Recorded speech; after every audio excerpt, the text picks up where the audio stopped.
Muy buenos días, estudiantes, bienvenidos nuevamente a esta clase. Hoy es día jueves y vamos a iniciar nuevamente la continuación del programa de didáctica de conocimiento 2, y hoy vamos a ver un tema muy importante que es acerca de la planificación didáctica del entorno social y natural para la educación infantil de 0 a 7 años. 2.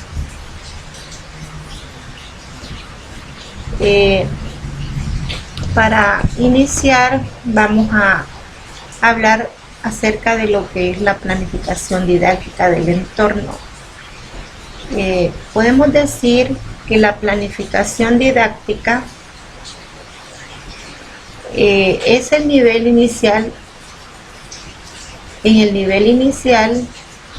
de un proceso dinámico que parte de la necesidad de una intervención educativa que sea activa y al mismo tiempo planificada con intención, con el objeto de asegurar los aprendizajes significativos para el desarrollo integral del niño.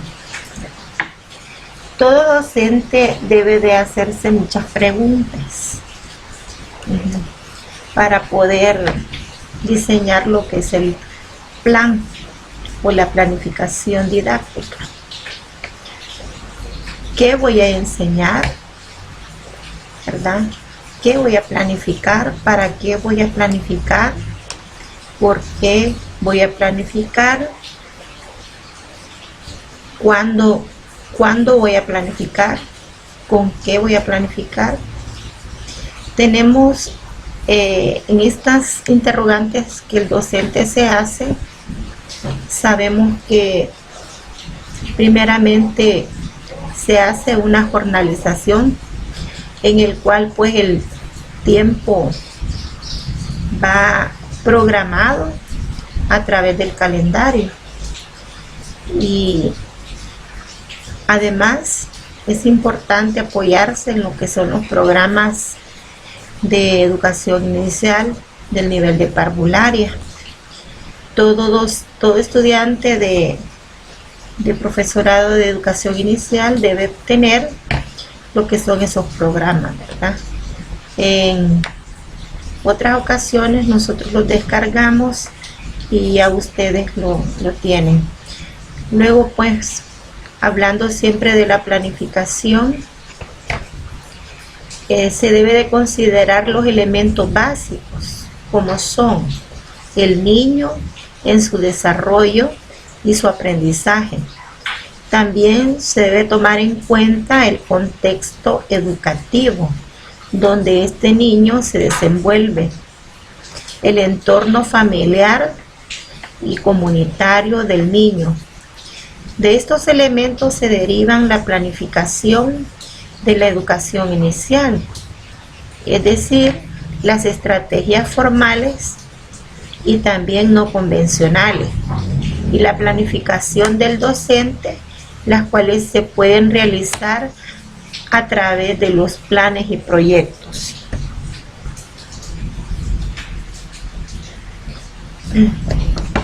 Si en este momento hay alguna duda, me pueden hacer algún comentario ahí en la plataforma.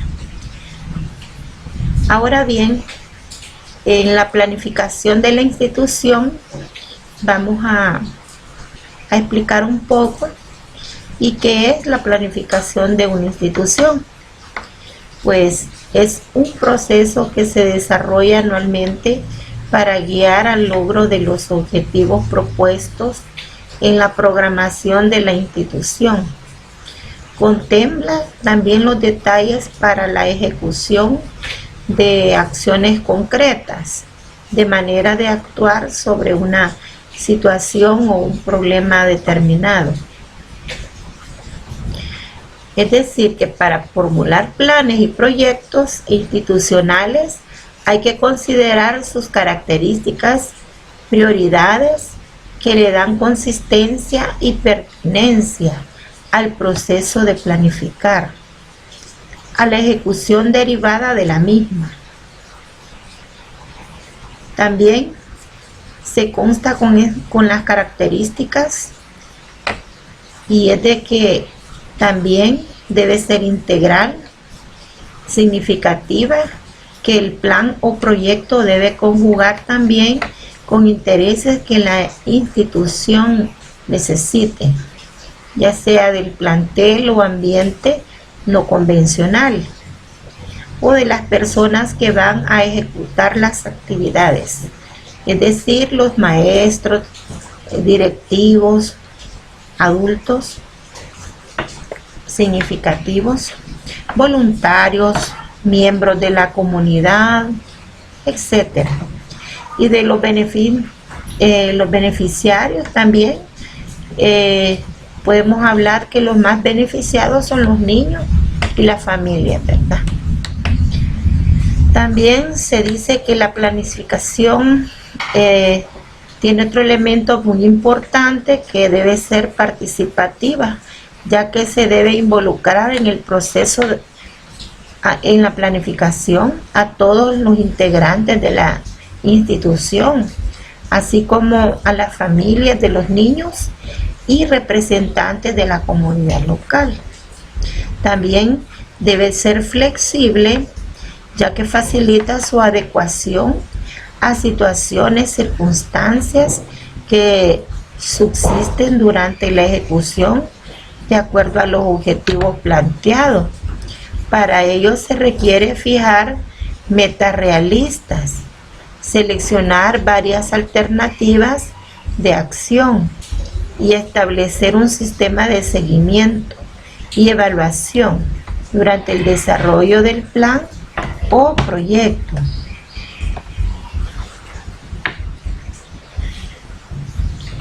También se dice que debe ser realista, porque la formulación de estos planes o proyectos deben estar adaptadas a la realidad social y cultural de las familias y de la comunidad al mismo tiempo, donde se inserta la institución y las características del desarrollo de estos niños de 0 a 7 años, para la elaboración también de planes o proyectos institucionales. Se deben considerar los siguientes aspectos. En primer lugar, las estructuras, como es la planta, el espacio físico, los recursos ambientales, los recursos humanos. También se debe considerar la calidad de los aprendizajes, la programación también de las actividades, también los planes de atención integral a los alumnos, trabajo en conjunto con la comunidad, integrar a esta familia a la escuela o ambiente no convencional. Tenemos también algunos que son proyectos pedagógicos institucionales o del plantel.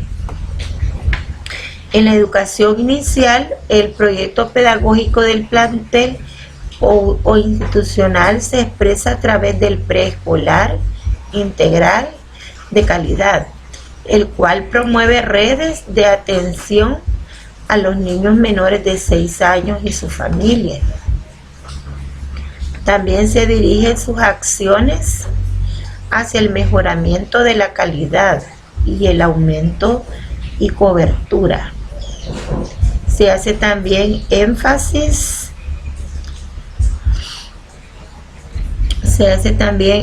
a la familia como primera institución educativa para el desarrollo del niño pequeño, combinando también así una serie de estrategias convencionales dentro del aula y no convencionales con la familia y la comunidad para la atención del niño de 0 a 7 años.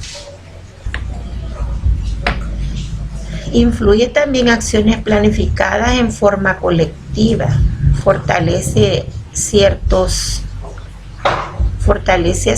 y resuelve problemas también de tipo pedagógico, de la institución, al mismo tiempo que se incrementa la comunicación entre la escuela y la comunidad.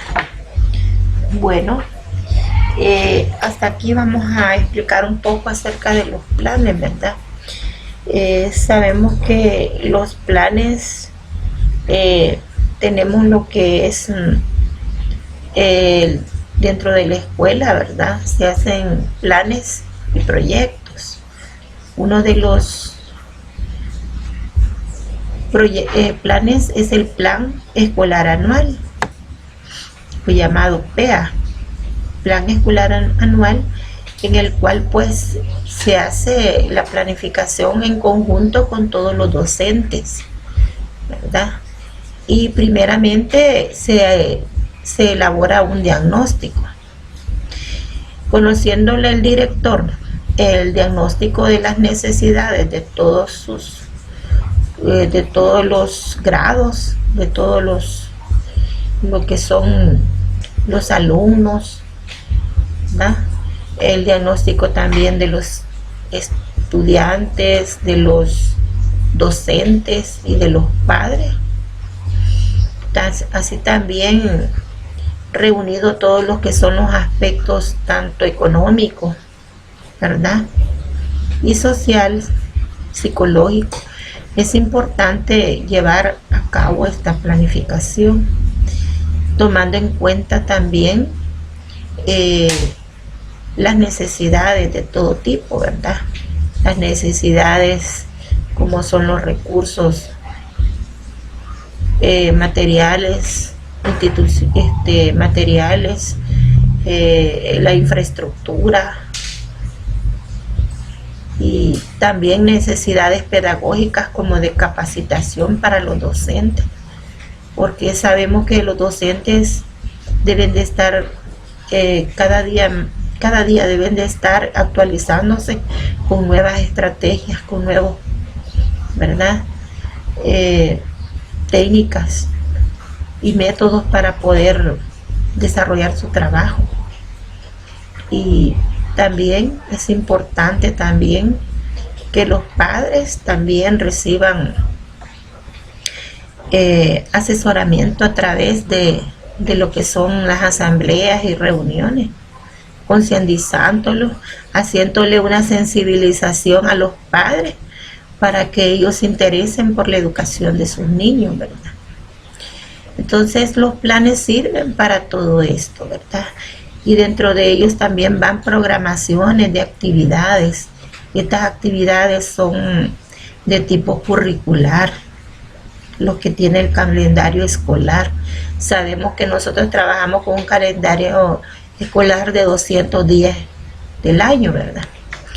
Y sabemos de que hay actividades que son de tipo curricular, en las cuales participan tanto los padres de familia, los docentes y los niños, ¿verdad? Los estudiantes. Por eso es necesario tomar en cuenta, ¿verdad?, un plan escolar anual.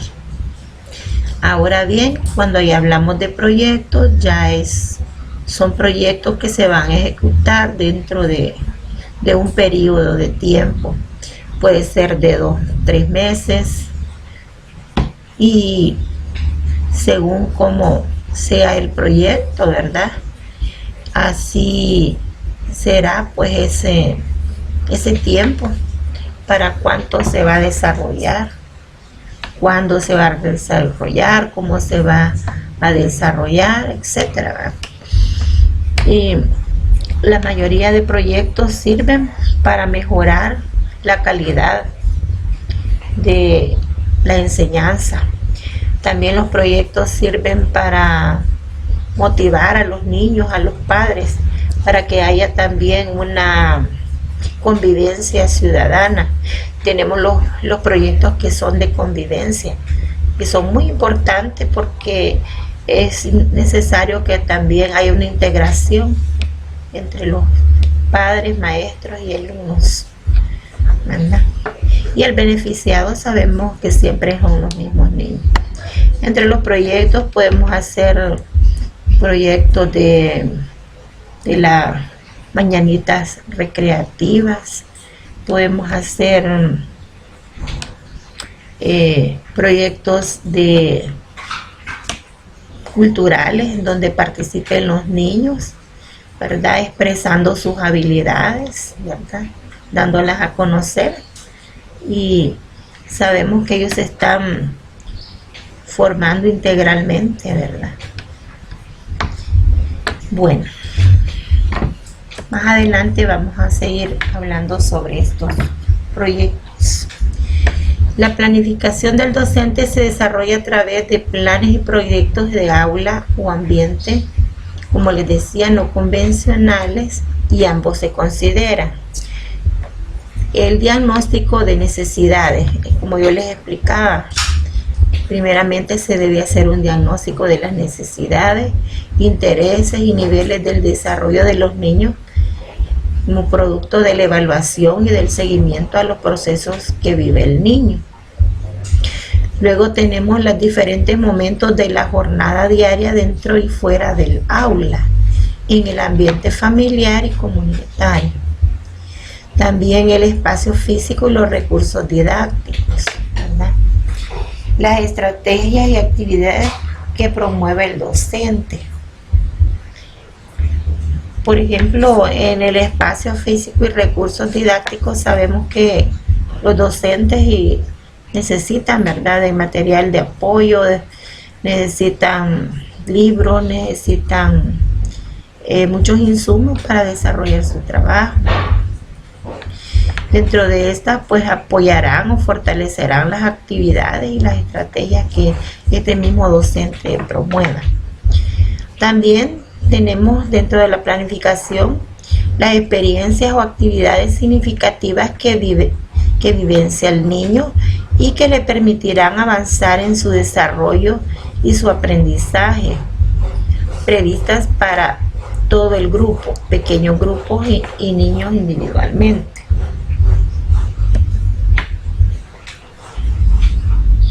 También decimos que desde el punto de vista curricular es una modalidad que profundiza el proceso de esta planificación y ejecución de la práctica pedagógica. Se combina también con los planes de donde surge la detención de necesidades e intereses de los niños. Estos van relacionados con un tema o aspecto determinado para el trabajo o proyecto. En el proyecto se crea a través de un proceso flexible y dinámico. Parte de las necesidades e intereses de los niños y de temas de interés de los que el docente promueva o motive a los niños y que satisfagan también las necesidades de ellos para el desarrollo y también de las familias y de la comunidad. También permite la integración de las áreas de desarrollo y de áreas de conocimiento en los diferentes momentos de jornada diaria. Contextualiza los ámbitos de experiencia en atención a experiencias significativas seleccionadas de acuerdo a las necesidades, intereses y potencialidades de los niños. Establece métodos y técnicas y estrategias dinámicas que permite una adecuada mediación de los aprendizajes porque parten de una realidad.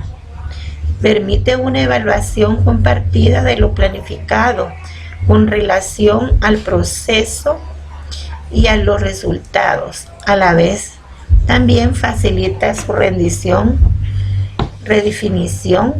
con el surgimiento de nuevas necesidades de desarrollo también en los niños.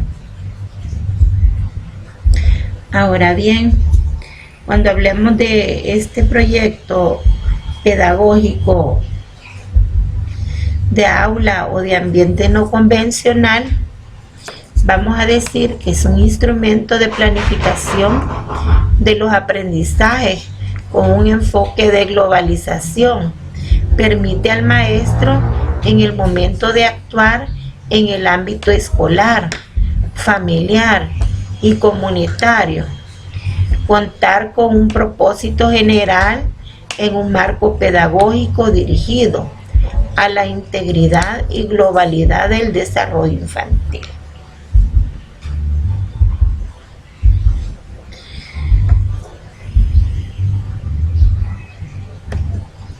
Ahora bien, al hablar de otro punto importante, tenemos otro elemento tan importante, es la evaluación del desarrollo y del aprendizaje del niño.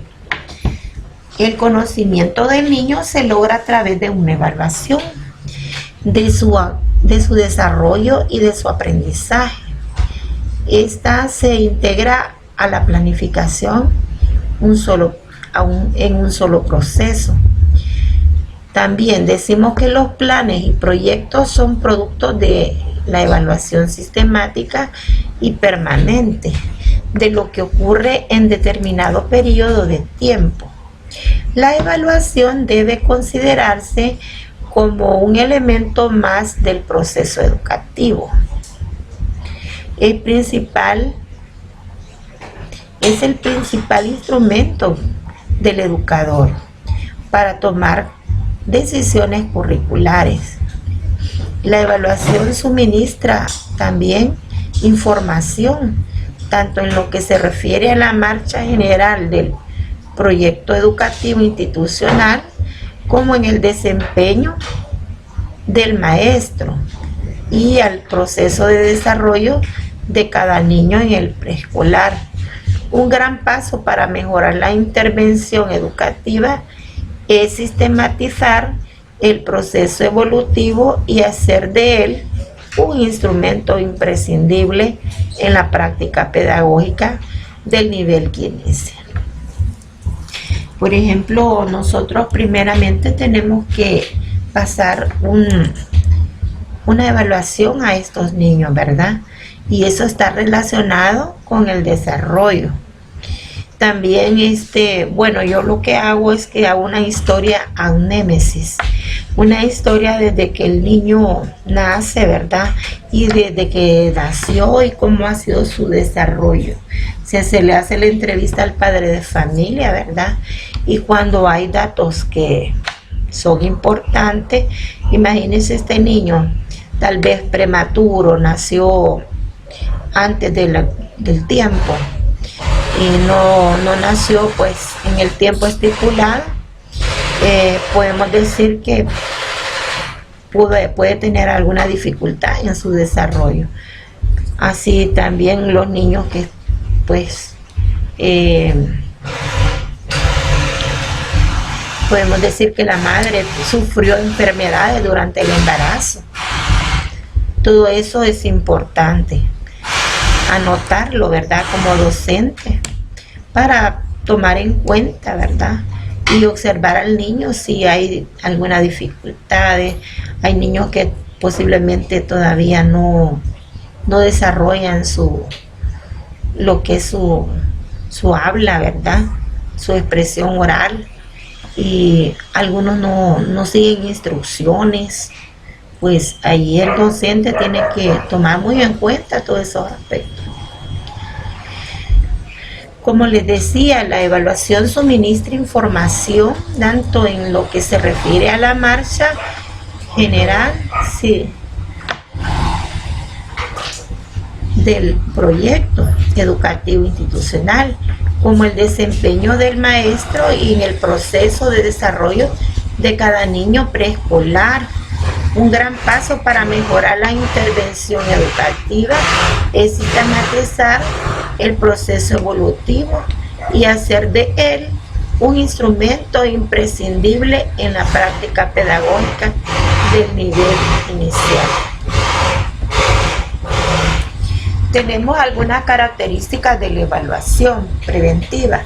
Esta permite realizar el proceso de ajustes oportunos y necesarios que eviten llegar a objetivos no deseados, ¿verdad? Globalmente, la cual hace referencia a las capacidades de estos niños expresadas en áreas de desarrollo en interacción con las distintas áreas de conocimiento que son también las capacidades que la educación inicial pretende favorecer.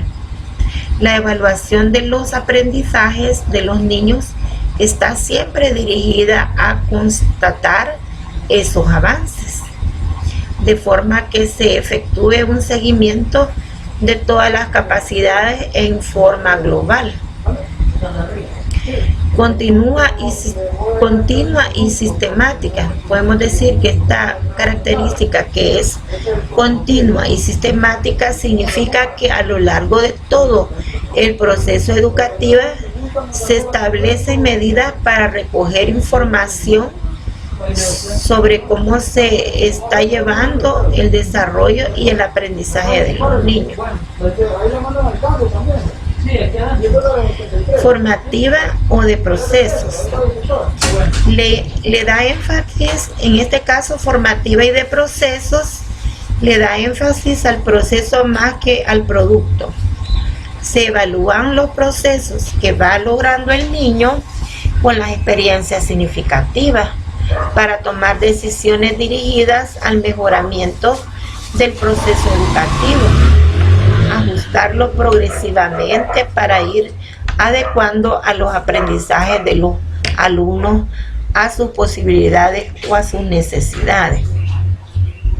También tenemos que es cualitativa, porque los registros y sus interpretaciones son emitidos en forma descriptiva, sin calificación. La valoración del desarrollo y del aprendizaje de estos niños se expresan a la luz de la teoría. Podemos decir que en momentos de la evaluación es también un proceso continuo y sistemático que se produce en un momento inicial, un intermedio y otro final, cuyos elementos dependen unos de otros y se relacionan también estrechamente entre sí.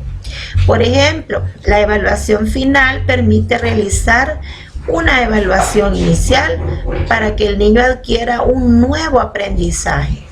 La evaluación intermedia o formativa dará insumos para la evaluación final.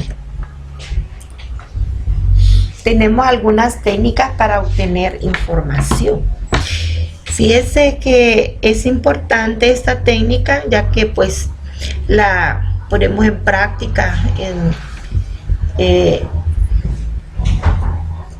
comúnmente, ¿verdad? La ponemos muy en práctica, y es la observación. La técnica de la observación directa e indirecta es sistemática y permanente. Esta garantiza mayor objetividad en la evaluación. Permite el seguimiento de los procesos de desarrollo y aprendizaje en los niños. La observación también puede llevarse a efecto a través del seguimiento de las actividades estructuradas en un plan de trabajo, dentro o fuera del aula, en el trabajo con las familias, con otros adultos significativos y con la comunidad. Tenemos también las interacciones. Se produce cuando de una manera intencional o espontánea el maestro establece interacción con el niño para obtener información sobre sus sentimientos, opiniones, actitudes, problemas, motivaciones. Asimismo, se interactúa con los miembros de su familia para ampliar su conocimiento acerca del niño. Para que cumpla su papel efectivamente, debe ser planificada, delimitar la información que se va a obtener y se registra lo significativo que se ha obtenido. También tenemos otras técnicas. Vamos a hablar hoy acerca de las técnicas de análisis de la información. Y podemos decir que la base del análisis son los objetivos. Los objetivos y las experiencias significativas. para el desarrollo y el aprendizaje del niño. Podemos decir que estas experiencias son importantes, ya que podemos decir que si los niños nos experimentan habilidades que van de acuerdo a su edad, podemos decir que los niños están en un buen proceso de desarrollo. También se deben utilizar técnicas como también el análisis y la triangulación de las fuentes de información de diversa procedencia por observación directa a través de los padres, hermanos u otros adultos, médicos, también cuidadores, abuelos en la familia del niño. También podemos decir que este análisis puede hacer de manera temporal. Por ejemplo, temporal, recolección de información en diferentes momentos y circunstancias. También de tipo espacial, por la información en diversas áreas o ambientes. De métodos y técnicas, también la utilización de diversas estrategias metodológicas para la recolección de la información. O sea, más que todo cuando nosotros vamos llenando, ¿verdad? Podemos decir la ficha con la que nosotros matriculamos al niño y vamos llenando todos aquellos aspectos, todo aquello que el padre expresa, ¿verdad? Puede ser la abuelita, la tía, o con quienes vive, los propios padres. Toda esa recolección de información nos ayuda a nosotros para poder tener más conocimiento del niño, ¿verdad? De las evaluaciones realizadas, podemos decir el estudio también de parte de algunos sujetos. Por ejemplo, también pueden ser profesionales. Pues si nosotros observamos que este niño no sigue instrucciones, ya tiene la edad para que el niño comprenda las instrucciones, puede ser evaluado también por un psicólogo, ¿verdad? Podemos pedir algunas pruebas para poderlo evaluar, que sean otros profesionales que lo hagan, ¿verdad? Para tener un juicio, ¿verdad?, del desarrollo del niño y del aprendizaje al mismo tiempo. Podemos también, tenemos los instrumentos de registro para la evaluación de los niños. Estos son importantes, estos registros, ya que exigen una gran variedad de documentos de registro estructurado. Seguramente, pues, todos estos registros como docentes debemos nosotros que tener muy en cuenta un expediente por niño y tener la información completa, ¿verdad? Que en determinado momento nosotros vamos nos puede ayudar el expediente para poder, por cualquier situación que se pueda presentar, ¿verdad? Tenemos también otras técnicas, otros instrumentos también. Por ejemplo, tenemos dentro de las técnicas de análisis tenemos un instrumento y tenemos lo que es la guía de observación. Este es un instrumento estructurado o semiestructurado con ítems. Estos van referidos a las áreas e indicadores del desarrollo y aprendizaje infantil. Tenemos el registro anecdótico. Este registro no sistemático y no planificado, que se describe en forma de anécdota, una situación, un acontecimiento o un suceso significativo no característico en un desarrollo del niño. Las circunstancias que lo rodean, pues, o las circunstancias que lo rodean. Este registro descriptivo es descriptivo. Es un registro sistemático y planificado, señala la actuación del niño en el desarrollo de actividades.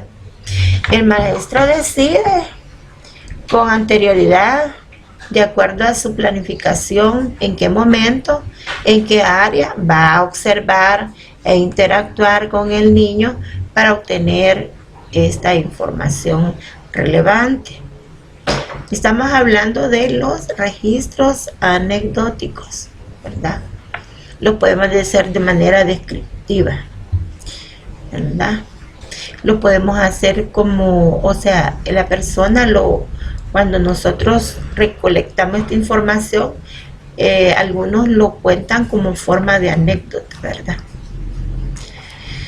También tenemos la entrevista con los padres y otros adultos significativos. Permite conocer la actuación del niño en el ámbito familiar, en los centros escolares.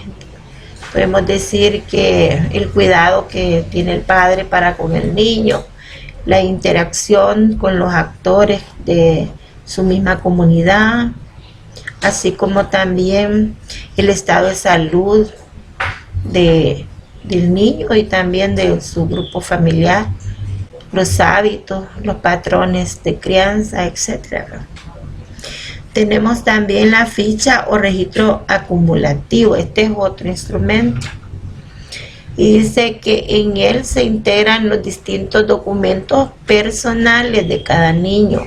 Entre ellos se considera indispensable la inclusión del diagnóstico inicial, las evaluaciones formadas o de proceso que se transcriben en boletines informativos y en informe final de evaluación. El boletín informativo, tenemos este otro, y es el documento que se entrega a los padres de cada lapso del año escolar con los resultados de los sucesos diagnósticos del niño, descrito en términos de su desarrollo y la evaluación final. Un solo registro no puede servir de base para interpretar la actuación del niño. Solo sucesivos registros mediante guías de observación, registros anecdóticos, registros descriptivos, dan lugar a diagnósticos de los niños que son enunciados descriptivos, cualitativos de cómo se va produciendo el desarrollo en el aprendizaje infantil, en atención a todas sus áreas. El diagnóstico implica también elaborar un juicio, una interpretación de los registros de acuerdo a los criterios de desarrollo con la flexibilidad en atención a las características sociales y culturales del entorno del niño.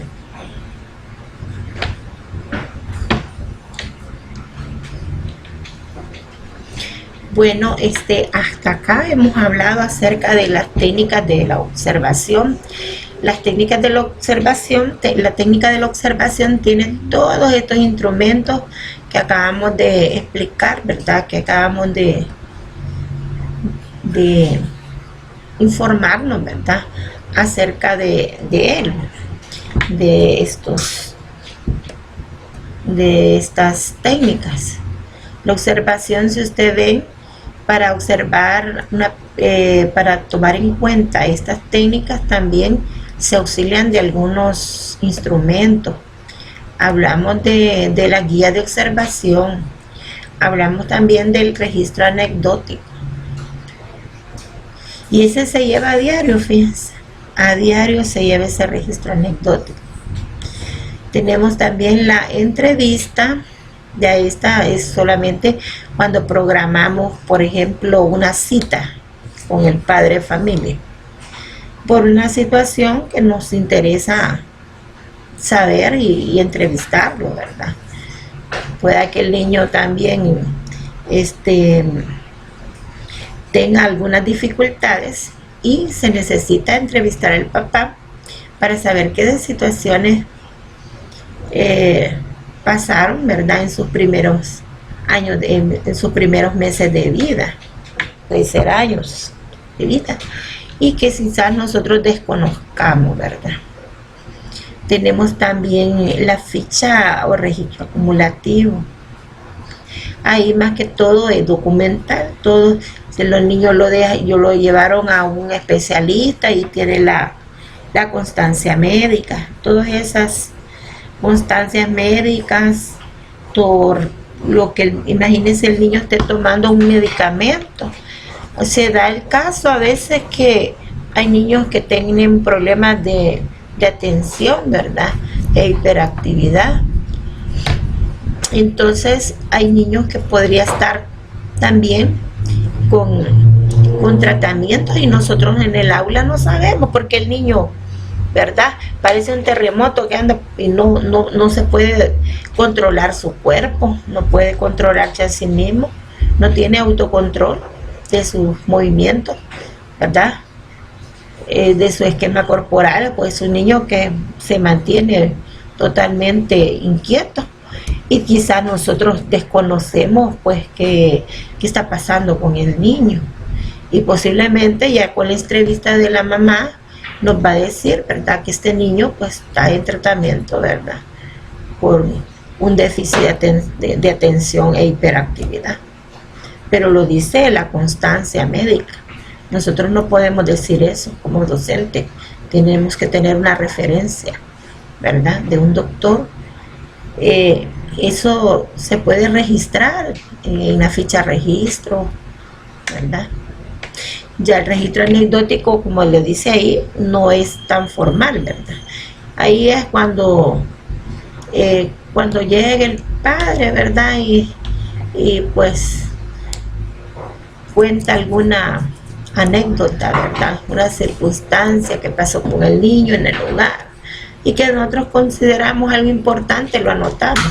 Pero ya en una ficha de registro acumulativo ya es diferente, y ahí tenemos que tener evidencia del diagnóstico, tanto inicial, ¿verdad?, o del proceso y del final de la evaluación, ¿verdad?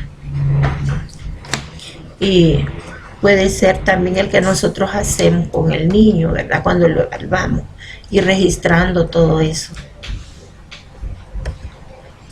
Y el folletín informativo es cuando se entregan los resultados a los padres, ¿verdad?, que ya decimos que el niño pues está preparado para ir al primer grado, digamos que el niño está en preparatoria, 6 años. Ahí es cuando ya nosotros tomamos la decisión que si el niño reúne todas las características y está preparado para su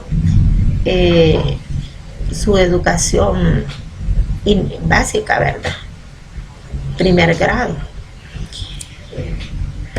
Vamos a ver, tenemos también algunas orientaciones didácticas, pero nos vamos a quedar en este momento y vamos a pasar a un receso de unos 15 minutos y luego regresamos, ¿verdad? Ahorita pues continuaremos en el siguiente bloque y vamos a hacer un receso pequeño de unos 15 minutos. Les agradezco mucho y los veo dentro de otro momento.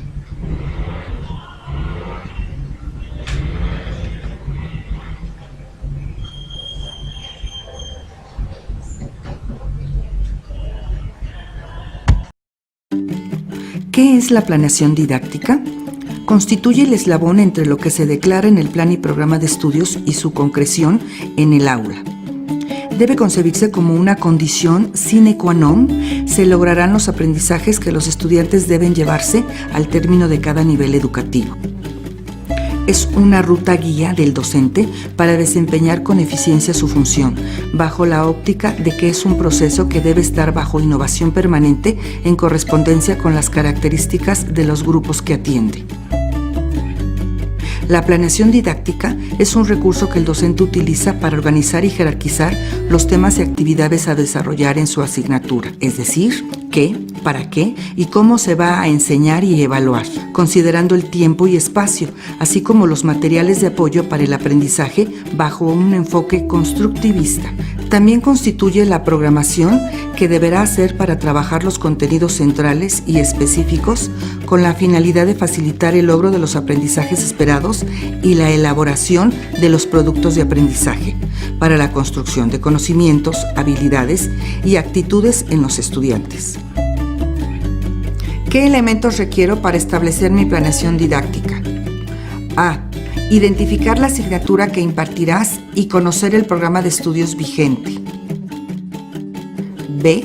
Caracterizar el contexto del plantel, condiciones socioeconómicas, medioambientales, vías de comunicación, infraestructura, equipamiento, acceso a TICs, entre otros aspectos que puede adicionar para situar las actividades que proyectará en la estrategia didáctica. C. Caracterizar a los grupos de estudiantes que atenderá, estilos de aprendizaje, constitución y características de convivencia dentro del grupo, localidades de origen, condiciones socioeconómicas que prevalecen, entre otros aspectos que puede adicionar para situar las actividades que proyectará en la estrategia didáctica. Para que una clase funcione y tenga coherencia, debemos ceñirnos a una buena planificación. Gracias a ella, los alumnos le encontrarán sentido a lo que hacen y aprenderán de forma adecuada. En este vídeo te voy a explicar de qué manera puedes planificar una clase. Los puntos que vamos a desarrollar son el trabajo previo, el plan de trabajo y la valoración de los resultados. Trabajo previo. Lo primero que debemos tener en cuenta para hacer la planificación de una clase es el objetivo que ésta va a tener. Para ello nos deberemos hacer la pregunta: ¿qué quiero que aprendan los alumnos? Es importante que para esto tengamos claros sus conocimientos previos, porque se trata de construir nuevo conocimiento sobre el que ya tienen. Si resulta que los alumnos ya saben cómo funciona el sistema respiratorio, nuestro objetivo de clase no debe ser la explicación de este. Nos fijaremos en qué saben de él para añadir nuevos contenidos como las enfermedades que pueden sufrir, la contaminación atmosférica u otros conceptos que consideremos relevantes. Debemos tener en cuenta que para poder definir el objetivo que va a tener nuestra clase, hay que conocer las limitaciones que tenemos. Por un lado, el espacio donde se va a dar la clase y por otro, los recursos o instrumentos de los que disponemos. Si nuestro objetivo es enseñar a tocar la flauta, pero no tenemos flautas suficientes para que los alumnos empiecen a practicar, lo más seguro es que nuestra clase fracase. Cuando ya sabemos cuál es el objetivo de la clase, es el momento de diseñar las actividades que se van a llevar a cabo. Ten siempre en cuenta que las actividades que vayas a proponer deben tener sentido para los alumnos. Si dudas en hacer una actividad, es mejor que le des una vuelta con el propósito de sacarle el máximo provecho. Plan de trabajo. Una vez sabemos sobre qué vamos a trabajar y de qué recursos e instrumentos disponemos, vamos a estructurar nuestra clase en 3 fases: el inicio, el desarrollo y el cierre. Un buen inicio tiene una buena introducción, por eso es importante que busques cuál es la mejor manera de introducirlo. Busca un buen gancho para crear interés por el tema. Puedes iniciar la clase contando una anécdota personal, un acontecimiento histórico, algo que transcurra en nuestro día a día o viendo un vídeo. También es importante contextualizar el punto de partida de los alumnos, por lo que aquí volveremos a tratar los conocimientos previos. Lo puedes hacer a través de preguntas como: ¿cuántos de vosotros habéis oído hablar de...? ¿Quiénes de vosotros sabríais decirme lo que es? Que levante la mano quien conozca... Otra forma de contextualizar sus conocimientos es haciendo una evaluación inicial a través de un pequeño cuestionario con los conceptos básicos. Para tener la evaluación de los contenidos en el mismo momento, puedes ayudarte de las tecnologías y realizarlos con aplicaciones como el Kahoot o los Plickers. Deja en los comentarios qué aplicaciones evaluativas utilizas tú en tus clases. La segunda parte del plan de trabajo es el desarrollo. Este va a ser el momento de presentar a los alumnos cuál va a ser el tema central que vamos a trabajar durante la sesión. Vamos a presentar los materiales que vamos a utilizar en clase y vamos a especificar qué esperamos que hagan, es decir, los objetivos. Dependiendo de nuestro objetivo y de la capacidad de los alumnos, deberemos regular las pautas de trabajo. Es decir, si vamos a trabajar un tema nuevo y los alumnos necesitan una estructura de trabajo, les podemos ofrecer un guión con lo que esperamos que hagan durante la clase. Si por el contrario queremos dar más libertad para que sean ellos mismos quienes investiguen, desarrollen las actividades y saquen sus propias conclusiones, dejaremos más margen para que puedan trabajar autónomamente. En ambos casos, nuestra figura docente será la de acompañante durante el proceso de aprendizaje. A medida que la sesión vaya evolucionando, seguro que tendrás que ir redirigiendo a los alumnos. Este proceso es normal. A medida que vayas haciendo el seguimiento de cómo van trabajando, para la clase tantas veces como haga falta para solucionar las dudas, reconducir la clase hacia el objetivo principal o hacer pequeñas aclaraciones que quizás se nos han pasado por alto. Cierre.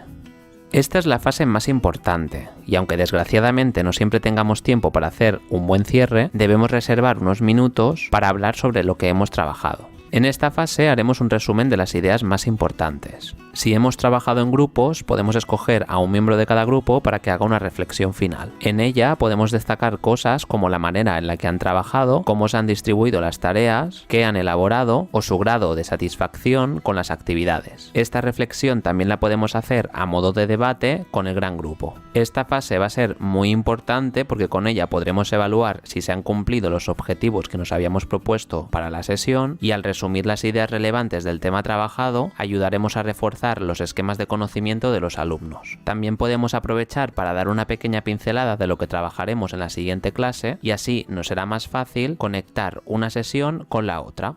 Vale, estas son las 3 fases del plan de trabajo, pero la cosa no termina aquí. Para terminar tu sesión exitosamente deberás hacer una valoración de los resultados. Vamos a retomar la idea de centrarse en valorar si has cumplido o no los objetivos que te proponías al inicio de la clase. Anota todos los pros y contras que hayas encontrado. Estos te van a servir para planificar tus futuras clases. Por último, revisa los resultados de las actividades de los alumnos para saber si debes dedicar otra sesión para repasar los conceptos principales del tema.